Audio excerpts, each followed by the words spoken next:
श्री विष्णु पुराण प्रथम अंश अध्याय 14 प्राचीन बहिर का जन्म और प्रचेताओं का भगवत आराधन। श्री पराशर जी बोले, हे मित्र, पृथु के अंतर्धान और वादी नामक दो धर्मज्ञ पुत्र हुए। उनमें से अंतर्धान से उसकी पत्नी शिखंडनी ने हरविधान को उत्पन्न किया। हरविधान से अग्निकुलीना धीष्णा ने प्राचीन बहिर शुक्र, गय, कृष्ण, ब्रज और अजिन ये 6 पुत्र उत्पन्न किए। हे महाभाग, हर विधान से उत्पन्न हुए भगवान प्राचीन बहिर एक महान प्रजापति थे। उन्होंने यज्ञ के द्वारा अपनी प्रजा की बहुत वृद्धि की।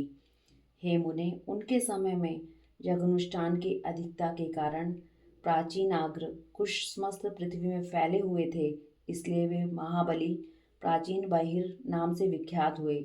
हे महामते, उस महीपति ने महान तपस्या के अनंतर समुद्र की पुत्री सवर्णा से विवाह किया। उस समुद्र कन्या सवर्णा के प्राचीन बहिर से 10 पुत्र उत्पन्न हुए। वे प्रचेता नामक सभी पुत्र धनुर्विद्या के पारंगामी थे। उन्होंने समुद्र के जल में रहकर 10,000 वर्ष तक समान धर्म का आचरण करते हुए घोर तपस्या की। श्री मैत्रेय जी कहते हैं, हे मामुने, उन महात्मा प्रचेताओं ने जिस लिए समुद्र के जल में तपस्या की थी, सो आप कहिए।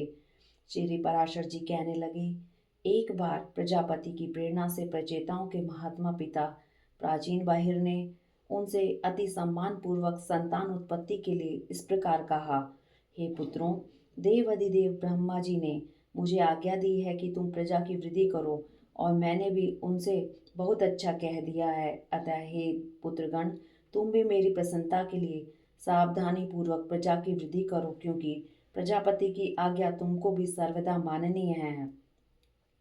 श्री पराशर जी बोले, हे मुने, उन राजकुमारों ने पिता के वचन सुनकर उनसे जो आज्ञा ऐसा कहकर फिर पूछा, हे तात, जिस कर्म से हम प्रजा वृद्धि में समर्थ हो सकें, उसकी आप हमसे भली प्रकार व्याख्या कीजिए। पिता ने कहा, वरदायक भगवान विष्णु की आराधना करने से ही मनुष्य को निसंदेह इष्ट वस्तु की प्राप्ति होती है, और किसी उपाय से नहीं। इसके सिवा और मैं तुमसे क्या कहूँ। इसलिए यदि तुम सफलता चाहते हो तो प्रजा वृद्धि के लिए सर्वभूतों के स्वामी श्री हरि गोविंद की उपासना करो। धर्म, अर्थ, काम या मोक्ष की इच्छा वालों को सदा अनादि पुरुषोत्तम भगवान विष्णु की ही आराधना करनी चाहिए। कल्प के आरंभ में जिनकी उपासना करके प्रजापति ने संसार की रचना की है, तुम उन अच्युत की ही आराधना करो, इससे तुम्हारी संतान की वृद्धि होगी। पिता की ऐसी आज्ञा होने पर प्रचेता नामक 10 पुत्रों ने समुद्र के जल में डूबे रहकर सावधानी पूर्वक तप करना आरंभ कर दिया।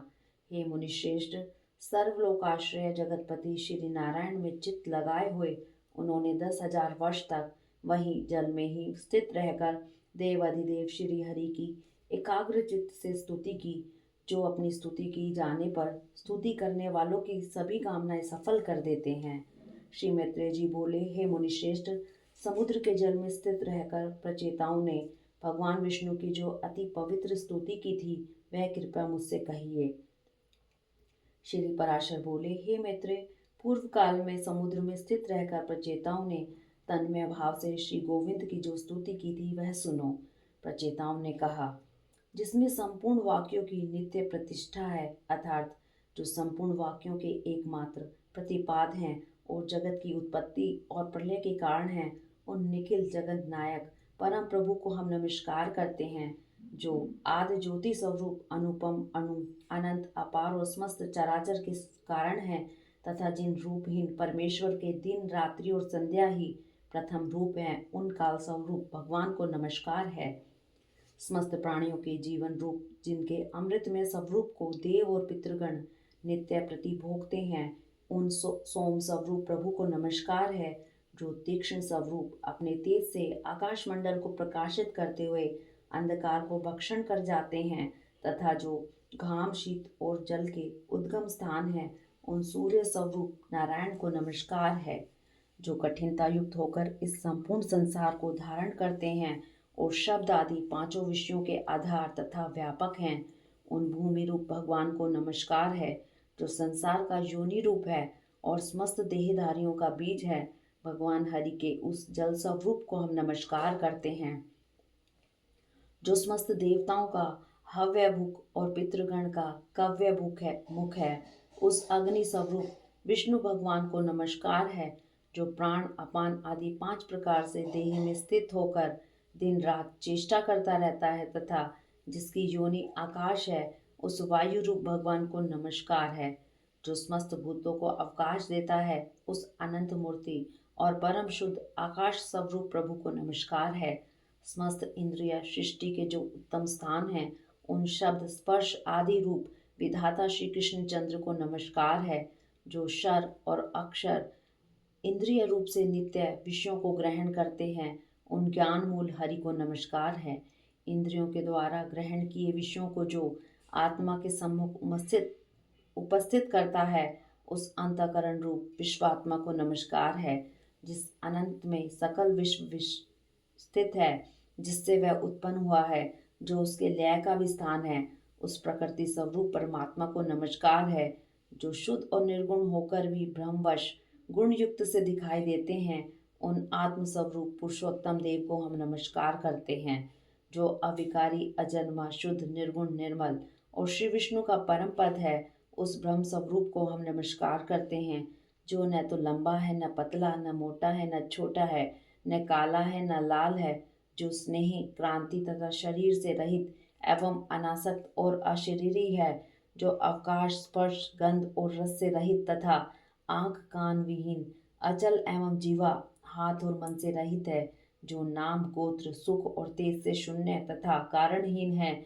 जिसमें भय भ्रांति निद्रा जरा और मरण का अभाव है, जो अरज अशब्द अमृत अप्लुत और असंवृत है एवं जिसमें पूर्वापर व्यवहार की गति नहीं है, वही भगवान विष्णु का परम पद है, जिसका ईशन ही परम गुण है, जो सर्वरूप और अनाधार है तथा जीवा और दृष्टि का अविषय है। भगवान विष्णु के उस परम पद को हम नमस्कार करते हैं। श्री पराशर बोले, इस प्रकार श्री विष्णु भगवान में समाधिस्थ होकर प्रचेताओं ने महासागर में रहकर उनकी स्तुति करते हुए 10,000 वर्ष तक तपस्या की। तब भगवान श्री हरि ने प्रसन्न होकर उन्हें खिले हुए नील कमल किसी आभा युक्त दिव्य छवि से जल के भीतर ही दर्शन दिया।